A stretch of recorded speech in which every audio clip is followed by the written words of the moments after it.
Previously on the 31 Nights of Halloween Horror.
Hello everybody, I'm Zankoku. Welcome back to the 31 Nights of Halloween. Ha ha!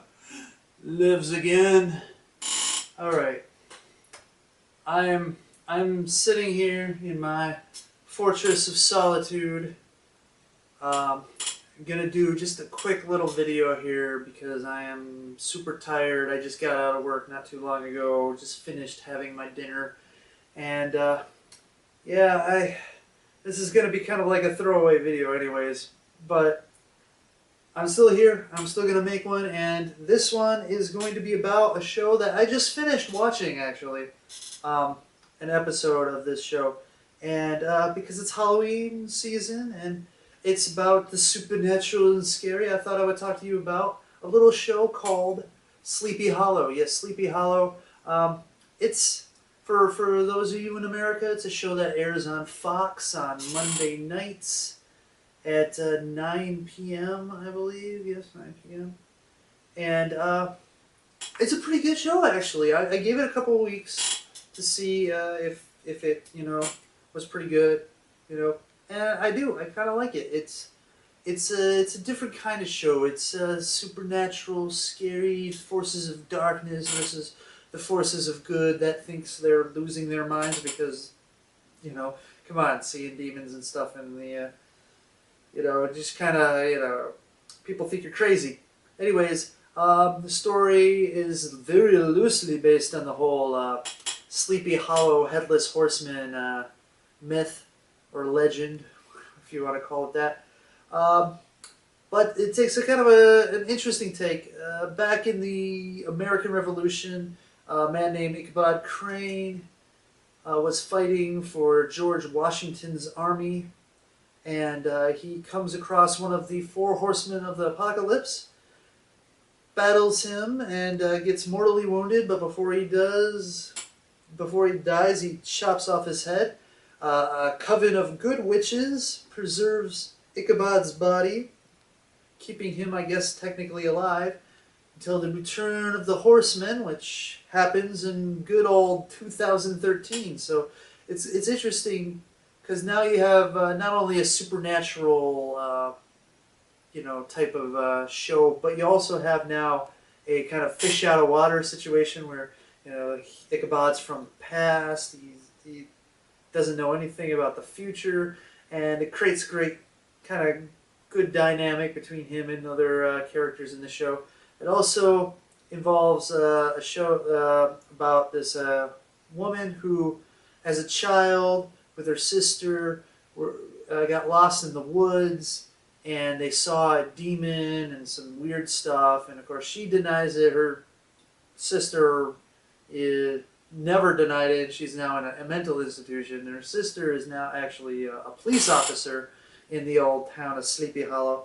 And of course, she ends up kind of partnering with Ichabod Crane because, a headless horseman shows up, weird things, and they kind of become these two people to battle against the forces of darkness to prevent the coming apocalypse, basically. And of course, there are forces in the world that want the apocalypse to happen, and of course there are forces that don't, and so you kind of have this sort of epic battle between good and evil being waged in this small little sleepy town. And honestly, I like it. I think the storylines are pretty good. You know, I like the character dynamics. I like their interactions. Um, you know, it's surprisingly it's a surprisingly violent with a little bit of gore for a television series. Of course, you know, international viewers might go, but you know, America, we've got, you know, standards. Anyways, so it also seems to be a little bit more daring. I mean, I heard people compare it to a show like Supernatural, but I never really got into Supernatural, but it could be, or maybe even like X-Files, except that's really stretching it. But so far, it's been out. It's been playing for a couple weeks, and so early into the season. But so far, it seems pretty good. It doesn't. It's very episodic.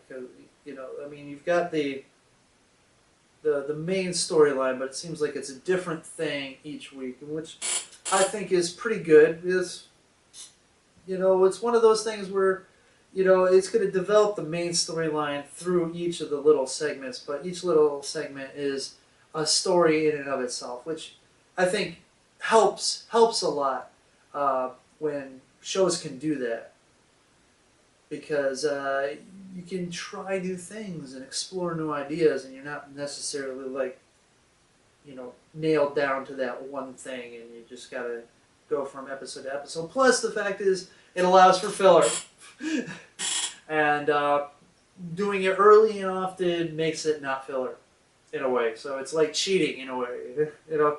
So, anyways, I thought I'd probably just talk to you guys about that because it fits, you know, Halloween, you know, scary, and it's a television show. It's something that you know, you can watch on Hulu. Hulu shows it. It's a week off, but still, it's on Hulu. So if you haven't started watching it, you can watch the previous episodes and kind of catch up. But yeah, I thought, you know, I need to do something, and it's going to be relatively quick because I'm tired. I'm really tired. These last 3 or 4 days have really been on me really bad. I mean, so give me a chance to recharge my batteries and come back stronger and better for next episode. So, anyways, check out Sleepy Hollow. I mean, what do you got to lose? I mean, it's you know, go to Hulu, check out the first episode. I mean, you know, what you got to lose? Like 45 minutes to an hour of your time, anyways. But then again, like I'll say it again, it's on Monday nights on Fox, I think 9 p.m. Eastern Standard Time. I don't know if they phase shift it for the other time zones. I don't know. Probably, you know, anyways. So there it is, Crystal Skull Vodka. Here we go, links to my other episodes. Here we go, episode 6. And that one was my review of the awesome Chinese slasher gore fest splatter film Dreamhouse. Great movie. Screwed up though. I mean, it is screwed up. And then over here is going to be episode 8. Whatever that's going to be, I don't know. But so that's it for now. And I will see you guys later. You stay scary, Internet.